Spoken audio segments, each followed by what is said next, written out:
Dia. Então, estamos aí nessa mais uma aula. Dessa vez a gente vai concluir, né, o conjunto de aulas sobre o credo, né, que é o que nós professamos de fé, né, o que a igreja professa, que é a fé que a igreja acredita, né, e que segue, que está resumida no símbolo dos apóstolos, que é o credo. Então, a última afirmação do credo é justamente essa que é o título da nossa aula de hoje, que é creio na vida eterna, né? Semana passada a gente viu, né? Creio na remissão dos pecados, na vida eterna. Amém. Então, a gente conclui aqui. Essa imagem é muito bonita. Eu tive a oportunidade de ver pessoalmente essa pintura, né? Que é uma pintura na própria parede, né? Lá da Capela Sistina, no Vaticano, que é de Michelangelo, né? Super famosa, e que se chama O Juízo Final, né? Que a gente viu, falou mais sobre ele na última aula também, né? Que mostra justamente, enfim, o que é a vida eterna, né? O que é essa vida eterna que a gente acredita, né? Por que alguns serão salvos, outros escolheram, né? Optaram por não serem salvos, né? Por estarem afastados de Deus e por aí vai. Essa pintura é belíssima, assim, né? E ela consegue resumir isso, né? E mostrar de uma forma artisticamente muito bela. Vamos para aqui para a afirmação do catecismo, né? Aqui o compêndio, que é esse resuminho do catecismo em perguntas. Então, ele tem uma pergunta, a pergunta 207, que é: o que é a vida eterna? Então, a vida eterna é a que se iniciará imediatamente após a morte. Ela não terá fim. Será precedida para cada um por um juízo particular, realizado por Cristo, juiz dos vivos e dos mortos, e será confirmada pelo juízo final, né? A gente viu um pouquinho isso na semana passada, que assim que a gente morre, né, a nossa alma se separa do corpo. E imediatamente após esse momento, se inicia a nossa vida eterna. Então, as almas vão se apresentam diante de Deus, diante de Jesus Cristo, para que é o justo juiz dos vivos e dos mortos, para o seu juízo particular, né? Então, todas as almas que assim que elas se separam de seus corpos, né, as pessoas morrem, elas passam pelo juízo particular. E ali serão confrontadas enfim, a sua vida com a vida de Cristo e por aí vai. E Cristo, utilizando-se da justiça e da sua misericórdia, julgará essas almas, né? Respeitando também a liberdade de cada uma das almas durante a sua vida terrena, né? Então, alguns vão para a salvação eterna, outros para a condenação eterna. Bom, quero ler aqui um trecho, um ponto do catecismo, né? Agora é do catecismo mesmo, esse completo, que é o amarelinho aqui, que eu achei bastante pertinente, assim. Ele resume de uma forma bem profunda esse assunto, né? Cada homem recebe em sua alma imortal a retribuição eterna a partir do momento da morte, num juízo particular, que coloca sua vida em relação à vida de Cristo, seja por meio de uma purificação, a gente vai ver, né, o que é essa purificação, seja para entrar de imediato na felicidade do céu. Ou seja, tanto os que precisam de uma purificação quanto os que vão imediatamente para a felicidade do céu já estão salvos, né? Foram para a salvação eterna, né? E seja para condenar-se de imediato para sempre. E tem aqueles que serão condenados de imediato para sempre, né? E logo após esse ponto aqui no catecismo também aparece essa frase que está aí embaixo, que é de São João da Cruz, né? Um santo carmelita, mais ou menos contemporâneo de Santa Teresa d'Ávila, né? Se eu não estou enganado, é século XVI, né? 1500 e alguma coisa que eles viveram.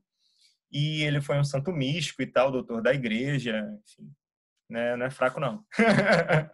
E aí ele tem essa frase que é muito bonita, assim, na verdade eu também conheço essa frase há bastante tempo e gosto muito dela.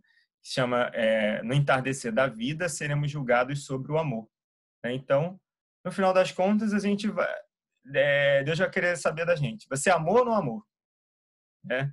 E esse amor no sentido mais profundo dessa palavra amor, né? E não num sentido quase vulgar que ela é utilizada muitas vezes por nós, né?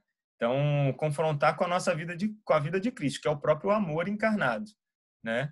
Então, nossa vida se aproximou da vida de Cristo, né? Nós buscamos ser outros Cristos, né?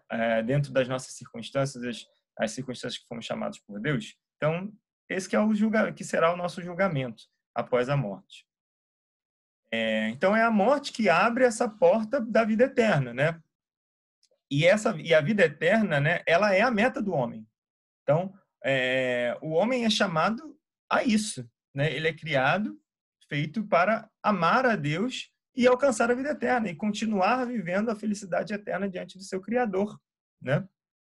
Vendo-o face a face, né? E gozando dessa felicidade eterna.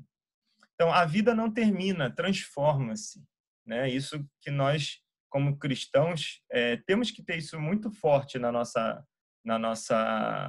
pensamento, enfim, na nossa realidade. Os que creem em Cristo podem adquirir uma mansão eterna no céu. Então, nós sabemos, né, que Cristo preparou um lugar para cada um de nós, né, junto a Ele na morada eterna. Então, e nós contamos com a graça, né, com a sua graça para, mesmo diante de todas as dificuldades aqui na nossa vida terrena, conseguir alcançar a vida eterna, né, que Ele nos ganhou na cruz, né, por sua paixão, morte e ressurreição. Então, viveremos eternamente, né? O ser humano, ele é um ser eviterno, né? Isso eu falei lá numa das primeiras aulas que a gente teve, que nós somos gerados em determinado momento temporal, mas não temos fim, né? Então, as almas não têm fim. Nós só temos início, né? Então, viveremos eternamente. Agora, eu queria ler um outro ponto do catecismo também, esse é um pouquinho mais extenso, mas eu prometo que é o último. Espera aí. Mas que ele resume bem, né, essa questão da vida eterna, né? É logo o primeiro ponto do artigo 12 que fala justamente creio na vida eterna, né? O 1020. Ele diz assim: o cristão que une sua própria morte à de Jesus, vê a morte como um caminhar ao seu encontro e uma entrada na vida eterna. Depois da Igreja, pela última vez, pronunciar as palavras de perdão da absolvição de Cristo sobre o cristão moribundo, selá-lo pela última vez com uma unção fortificadora, a unção dos enfermos, né? E dar-lhe o Cristo no viático como alimento para a viagem. Viático é a última comunhão que a pessoa recebe antes de morrer, né?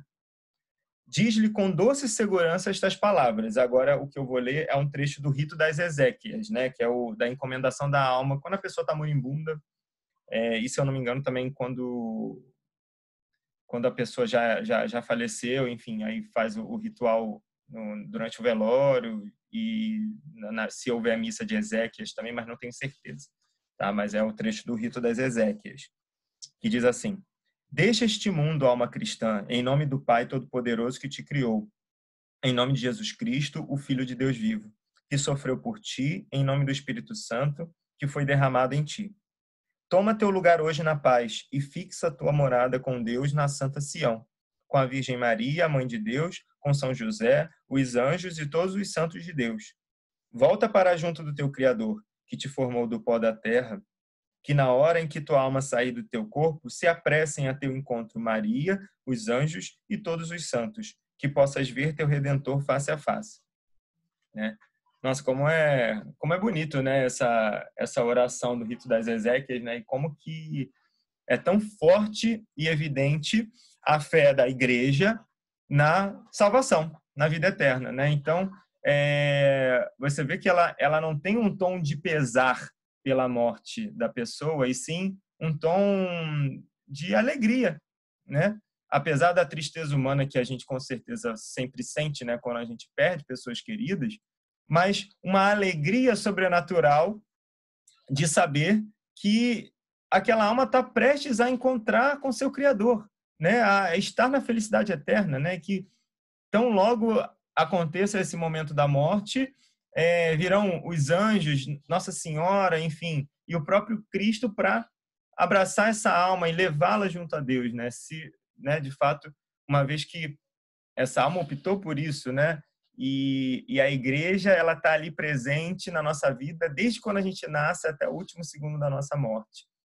Então, da unção dos enfermos, que é um sacramento que prepara a alma, né, para a morte, né? Isso a gente vai ver quando a gente tiver aula sobre sacramento.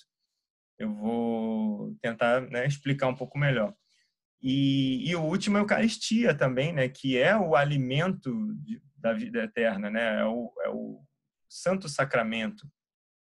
A gente se alimenta do próprio Cristo, né? Então, como que essa alma não vai estar realmente muito preparada para esse seu juízo particular após a morte, né? Então, uma frase aqui de São José Maria Escrivá, também falando sobre o assunto: o que temos de pretender é ir para o céu, senão nada vale a pena.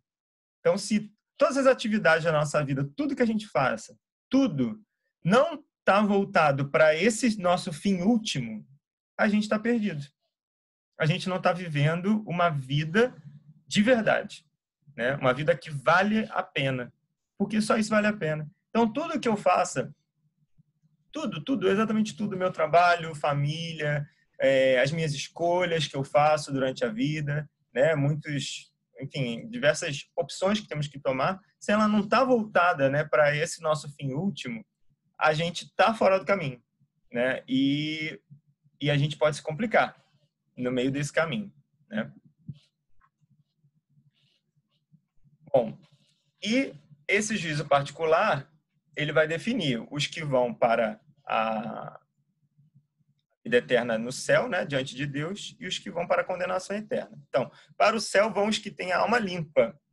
O céu é o fim último e a realização das aspirações mais profundas do homem, o estado de felicidade suprema e definitiva. Então, o céu, ele é engraçado, né? Porque às vezes a gente até, enfim, quando é criança e vai crescendo assim com essa imagem, o que não é negativo, né? Não tem nada de errado, mas que é incompleto, mas que o ser humano precisa das imagens, né? Precisa visualizar mesmo coisas que sejam invisíveis ou sobrenaturais para que possa compreender melhor, para que a razão possa entender, né? Então a gente sempre enxerga o céu como um lugar, umas nuvens brancas, pessoas todas vestidas de branco e tal, ou coisa parecida, né? Tudo bem, não tem problema nenhum, mas o céu não é um lugar físico, necessariamente, né? Ele é um estado de felicidade suprema e definitiva, que pode até ser um lugar metafísico, digamos assim. Nem sei se isso existe, isso que eu falei. Mas, então, é um estado de felicidade suprema e definitiva. É onde a criatura vive plenamente a felicidade a que ela foi chamada, né? Vendo o seu Criador face a face, vendo a Deus face a face, enfim, e todos, Nossa Senhora, os anjos e tantas almas, né, que também foram salvas por Cristo, né? E no céu a gente também vai se compreender plenamente, né? Por melhor que a pessoa se conheça aqui nessa terra, o que é possível e o que é desejável, né, na verdade, no céu cada um de nós vamos ter a perfeita imagem do que somos, né? Além também, logicamente, da imagem de Deus, né? Da compreensão plena de Deus e do gozo pleno dessa alegria, da felicidade. Então, aqui tem um trecho também do livro do Apocalipse, né, que fala: vi aparecer uma grande multidão que ninguém podia contar, de todas as nações, tribos, povos e línguas, que estavam em pé diante do trono e diante do Cordeiro, Cristo, né? Isso não tá isso já é um comentário. Revestidos de vestes brancas com palmas nas suas mãos. Então, o livro do Apocalipse é um livro muito simbólico, né? Então, a sua interpretação não é uma coisa corriqueira. A gente não pode interpretar o livro do Apocalipse como literalmente, né? Outros livros também da Bíblia não podem ser interpretados dessa forma. Mas aqui é até relativamente, a gente consegue compreender relativamente bem do que se trata essa passagem, né? Ela fala justamente do céu, né? Vi aparecer uma grande multidão, ou seja, que muitos são salvos, muitos chegam ao céu, né? que ninguém podia contar, de todas as nações, ou seja, não tem divisão, não é só o povo X, Y, Z, não, de todas as nações, todas as tribos, povos, línguas, que estavam em pé diante do trono, diante do Cordeiro, ou seja, esse Cordeiro é o Cristo, né? Quem já teve a oportunidade de ler o livro do Apocalipse, você vai, ao longo do livro, ele vai apresentando, né, o que é o Cordeiro, e a gente consegue captar que o Cordeiro é Cristo, né? Revestido de vestes brancas, ou seja, essa veste branca, ela simboliza a pureza, ou seja, a pureza daquela alma, a santidade daquela alma, ou seja, ela só pode estar diante de Deus no céu as almas verdadeiramente puras ou purificadas, né? Ou que se purificaram antes aqui na terra ou no purgatório. Então, ninguém pode chegar com uma veste suja diante de Deus, né? Precisa estar essa veste branca. Então, e com palmas nas suas mãos, né? A palma geralmente ela está relacionada ao martírio, né? Então, com palmas nas suas mãos, ou seja, que entregaram sua vida por Cristo, seja no martírio propriamente dito ou não. Às vezes nas pequenas coisas do dia a dia, né? Mas que as pessoas que viveram para Cristo, né? Verdadeiramente. Então, também trago um comentário aqui desse último trecho, né? Vestidos com vestes brancas, que quer dizer que estavam em graça de Deus. Acabou que eu já falei, me adiantei aqui. Eles estavam em graça de Deus e limpos de qualquer mancha ou pecado.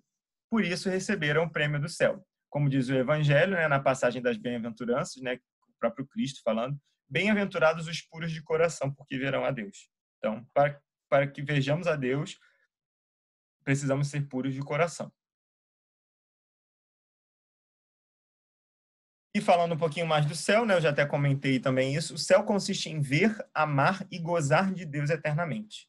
Né? Então, olha que definição tão perfeita, né? E como que isso, né, na alma de um cristão tem que nos alegrar absurdamente, né? E nos incentivar a lutar cada vez mais, né? Nem o olho viu, nem o ouvido ouviu, nem entrou no coração do homem o que Deus preparou para aqueles que o amam. É uma passagem de São Paulo aos Coríntios, né? Que ele fala bastante sobre o céu, a questão da salvação.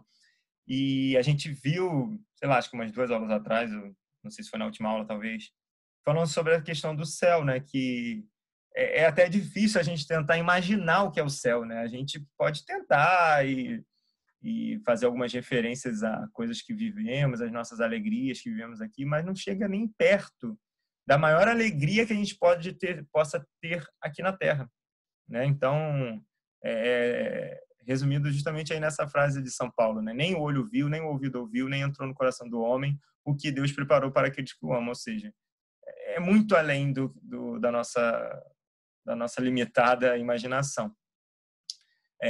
Um outro trecho também de São Paulo, agora aos Tessalonicenses, né, que eles estaremos sempre com o Senhor, né, essa confiança na vida eterna. Então, Deus é o sumo bem, a beleza infinita, e o homem que anseia ver coisas maravilhosas ficará completamente saciado, saciado sem saciar, ao contemplar a Deus. Ou seja, ao mesmo tempo que a alma que contempla a Deus, ela está plenamente saciada das ânsias que todo ser humano tem de infinitude, da maravilha, da beleza, da bondade, da verdade, você vai estar plenamente saciado. Mas é um saciar sem saciar, ou seja, você está saciado, mas você vai ter sempre querendo continuar se saciando, entendeu? Então, assim, é algo realmente profundo e que a gente não consegue imaginar, né? Então, vê-lo-emos tal qual é, né? Como assim, exatamente como Deus é. Os desejos de amor que o homem tem ficarão plenamente comatados, ou seja, plenamente preenchidos. Não vai faltar nada, né? Não vai faltar nada. Tudo que hoje a gente na Terra não consegue, né? Enfim, por mais feliz que a pessoa possa ser, e que nós todos somos chamados a sermos muito felizes, mesmo aqui na Terra, mas sempre vai faltar alguma coisa. Essa completude nós só teremos na vida eterna, no céu, né? Para aqueles que forem para o céu, para a glória celeste. Bom, dos que serão salvos, né? Opa.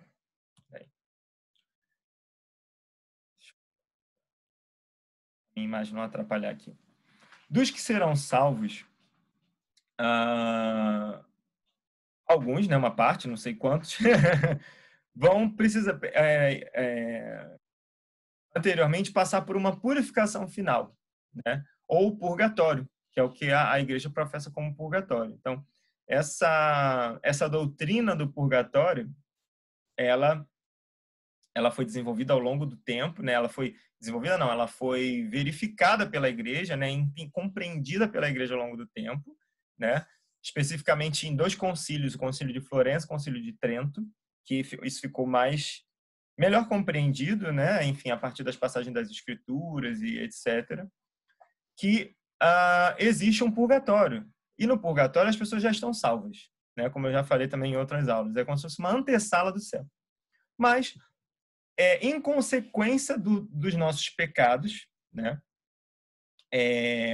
Nós somos perdoados, principalmente no sacramento do batismo e da confissão, das nossas culpas, ou seja, nós somos remidos das nossas culpas pelos nossos pecados.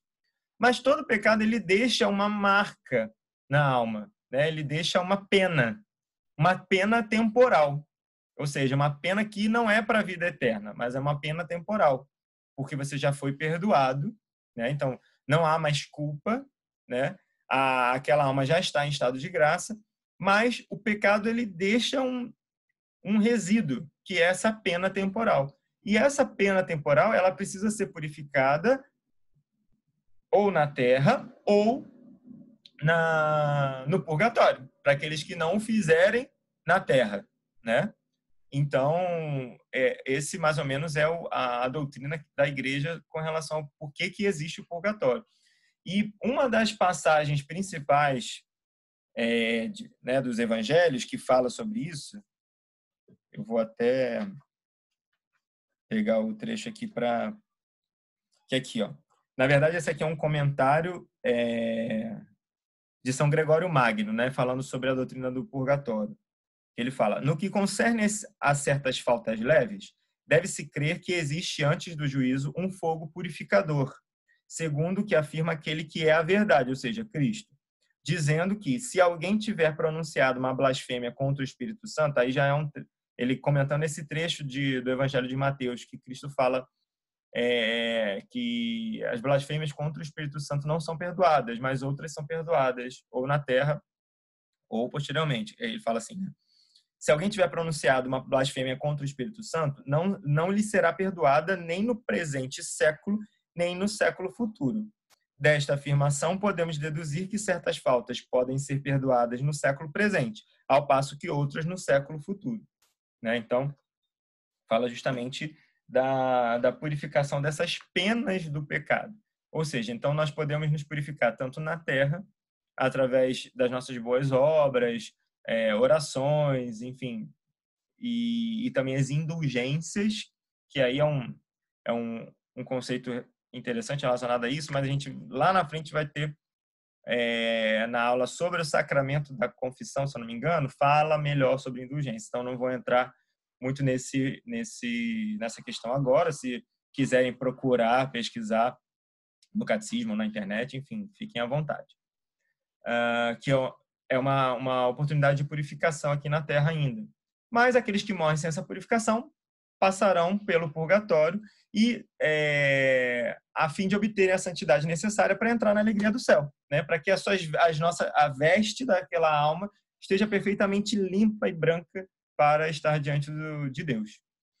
E a igreja chama purgatório a esta purificação final dos eleitos, que é completamente distinta do castigo dos condenados. Existem várias obras de santos, doutores da igreja, que falam sobre o purgatório, né? Alguns santos místicos que Cristo mostrou para eles o purgatório, né? E o sofrimento das almas do purgatório. Mas o sofrimento purificador das almas do purgatório é muito diferente do sofrimento eterno das almas condenadas no inferno, né? Porque acho que a gente pode dizer que o sofrimento das almas do purgatório é um sofrimento que ele é um misto de dor e de alegria. Estar alegremente dolorido, né?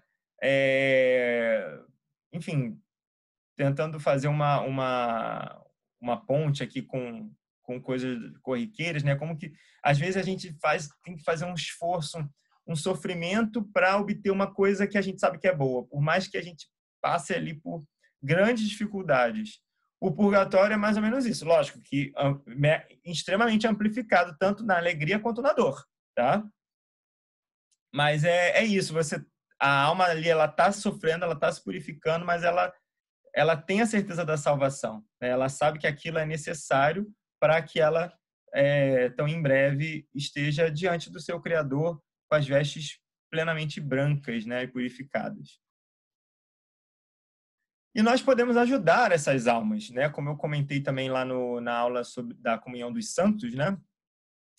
Da relação que existe, essa comunhão que existe da igreja militante aqui na Terra, a igreja padecente, que é o purgatório, são as almas do purgatório, e a igreja triunfante, que são as almas que já estão no céu. Então, nós podemos oferecer sufrágios pelas almas do purgatório, né?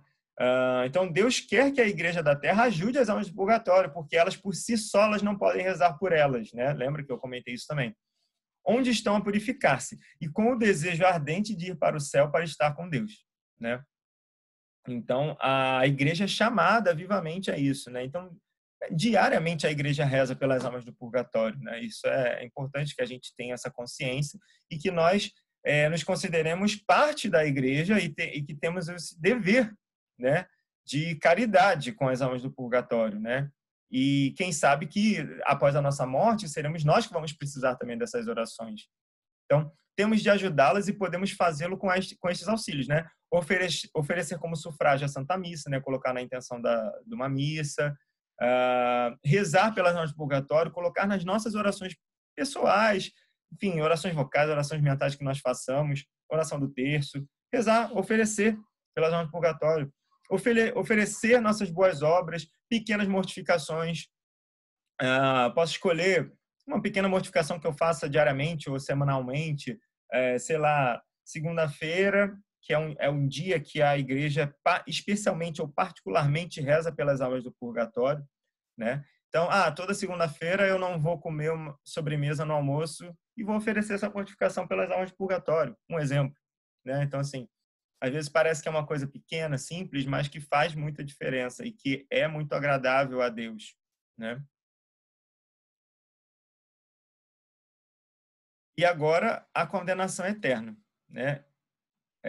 Desgraçadamente, né? Enfim, um número X de almas optará por isso, né? E, enfim, o Senhor justo juiz e misericordioso vai permitir que essas almas vivam eternamente apartadas de Deus, afastadas de Deus, né? Então, um trecho do Evangelho de Mateus, né?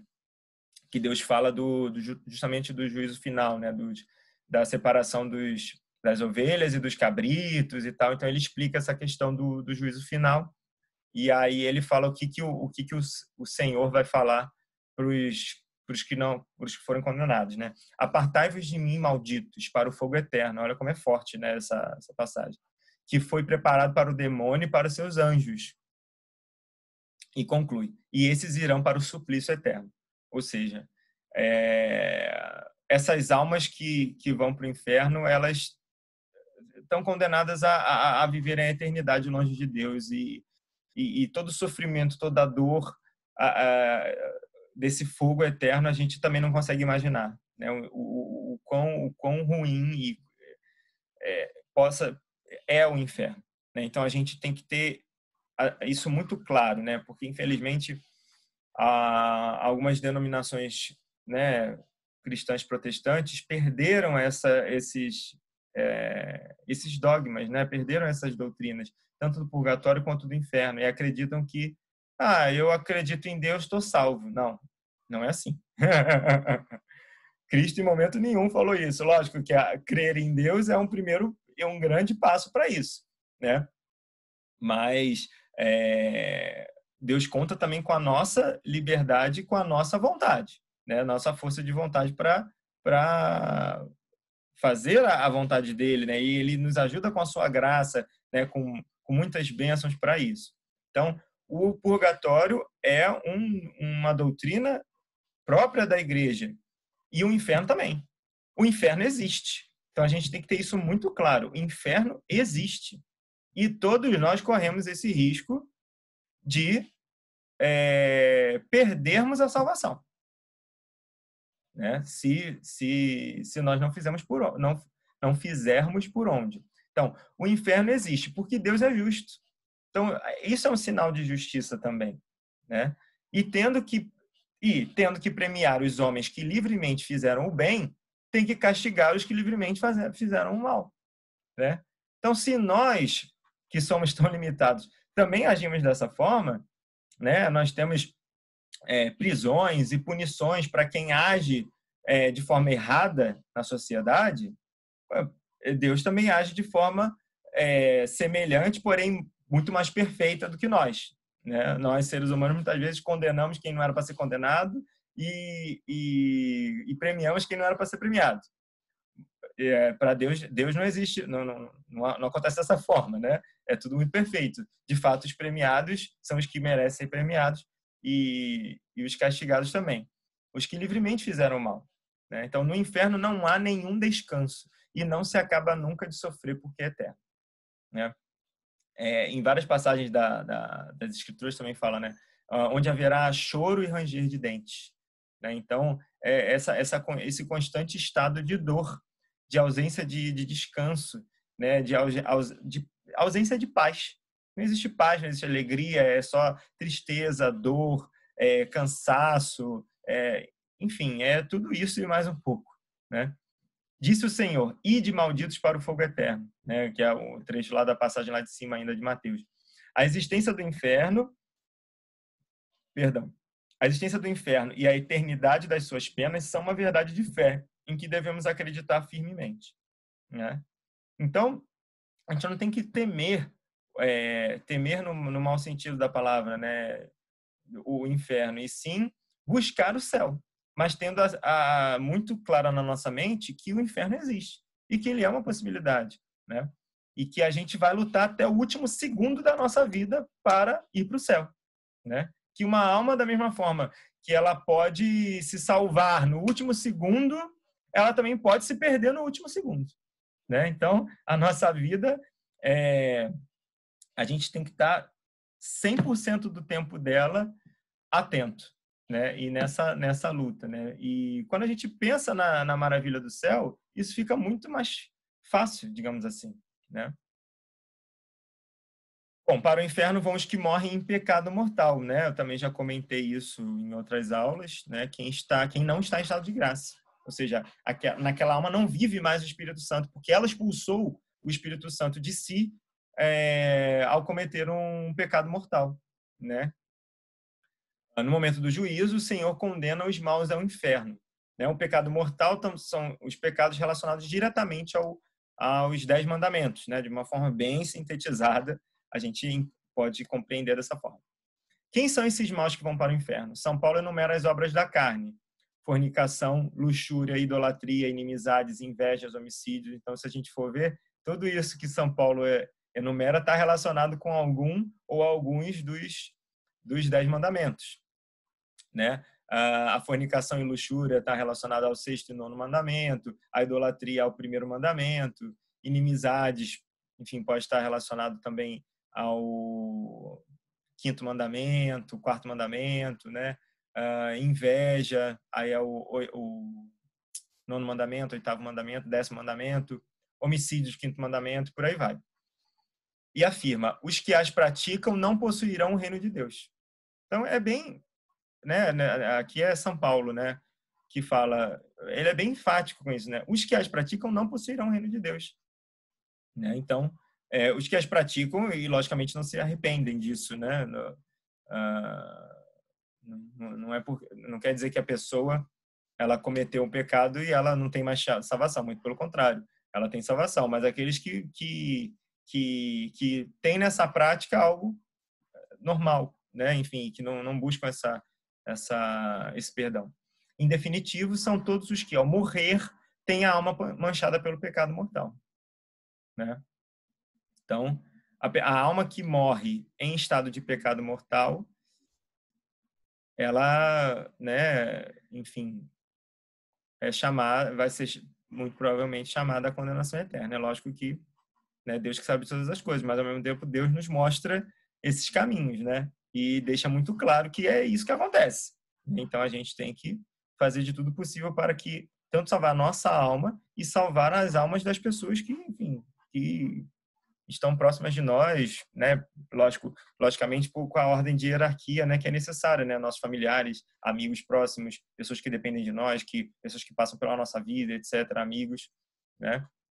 E então é um dever nosso também, não só buscar a salvação da nossa alma, como de todas as outras almas. Adiantando aqui né, esse próximo slide, é preciso ajudar os outros a ganhar o céu e evitar o inferno. Então, só o céu dá, sem dúvida, sentido à vida do homem. Né? A gente falou do fim último do homem. Né? Não ir para o céu é ter fracassado rotundamente. Então, né, a gente vê muito, o que é uma vida fracassada, o que é uma vida de sucesso e tal. Então, isso só vai existir a resposta para isso, para a vida de cada um de nós, após a nossa morte. Né? Então, se nós formos para o céu, é porque nós fomos bem-sucedidos aqui nessa vida. Né? Pode ser que a pessoa pode ter sido a mais pobre ou a mais sem sucesso humano, assim, ou sem prestígio humano possível. Mas ela foi muito bem sucedida porque ela conseguiu salvar né, com a ajuda de Deus, se salvar e chegar à vida eterna. E às vezes muitas almas que obtiveram grandes sucessos e prestígios humanos fracassaram rotundamente porque perderam, né? Perderam a vida eterna. Só podem entrar nele os que morrem na graça de Deus. Então, as almas que estão em estado de graça. Isto deve nos mover interiormente para fazer muito apostolado, ou seja, de levar essa mensagem às outras pessoas. Né? Quantas pessoas não fazem ideia dessa doutrina, né? E dessa verdade de fé, que é a salvação, a vida eterna, o juízo particular, o juízo final, né? A misericórdia de Deus e a justiça de Deus. Quantos nunca nem ouviram falar, ou então ouviram falar de uma forma completamente, sei lá, errada ou até um pouco assim, como é que posso dizer, zombada, enfim, né?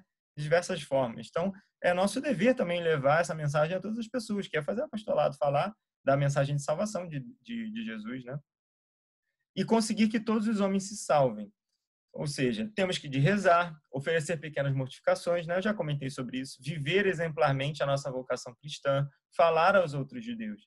Né? Então, as nossas orações, nossas pequenas mortificações também podem e devem ser para pessoas que estão vivas ainda, né? Para que elas possam serem mais dóceis à ação de Deus, à graça de Deus nas suas almas, chamando-as à conversão, né? Possam ser mais dóceis enfim, a pregações, a leituras, vídeos, né? Enfim, qualquer tipo de informação que possa chegar até elas, né? Porque a pessoa pode ter acesso a muitas dessas coisas, mas ignorar, enfim, a alma está fechada para isso, né? Então a gente tem que rezar e pedir a Deus também pela abertura dessas almas a ouvir a doutrina, né?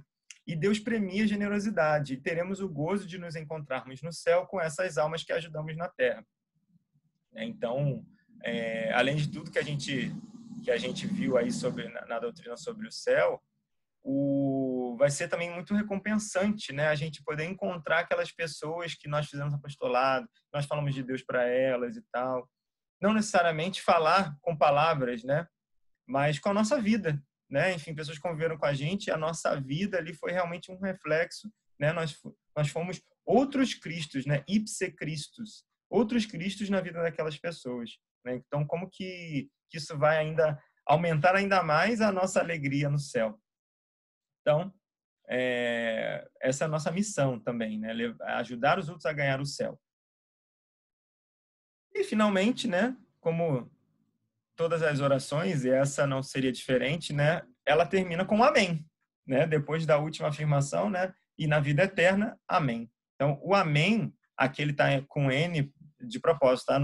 Não errei aqui na hora de digitar, não, porque ele está ainda em hebraico, né? Ela é uma palavra que vem do hebraico que, se eu não me engano, se pronuncia Amen, Amen, enfim, não sei, é uma pronúncia diferente. Então, no Credo, como o último livro da Bíblia, termina-se com a palavra hebraica Amém, que finaliza normalmente as orações. Esta palavra tem a mesma raiz da palavra acrescentar. Perdão, acreditar em hebreu. Assim, pois, o Amém final do Credo recolhe e confirma a sua primeira palavra, creio. Então, a gente começa com creio e, no final das contas, termina com creio. Uma outra tradução para Amém também é assim seja. Ou seja, você afirma que tudo aquilo que você falou, você quer que se concretize, ou seja, você acredita, né? Então, o amém final, ele dá essa conclusão, reafirmando tudo de novo, né? Então, crer é dizer amém às palavras, às promessas, aos mandamentos de Deus. É confiar totalmente nele, né? Então, a gente, para você ver como que o símbolo dos apóstolos, né, o credo, ele é uma oração muito que ela, apesar de ser curta, mas ela é muito densa, né? Ela fala de tudo isso que a gente viu, né? Você vê, a gente teve sei lá quantas aulas, eu nem contei, não estou nem contando o número de aulas, mas várias aulas e mesmo assim essas aulas são bem sintetizadas, né, dos assuntos, para explicar o que se resume em algumas estrofes, em algumas frases dentro dessa oração do credo, que resume toda a fé da Igreja Católica, né? E esse amém final a gente reafirma novamente, não, eu acredito nas palavras, nas promessas, nos mandamentos de Deus, eu confio plenamente nele, né? Em tudo que, enfim, que ele é meu criador, redentor e a tudo que somos destinados. Bom, então é isso, senhores.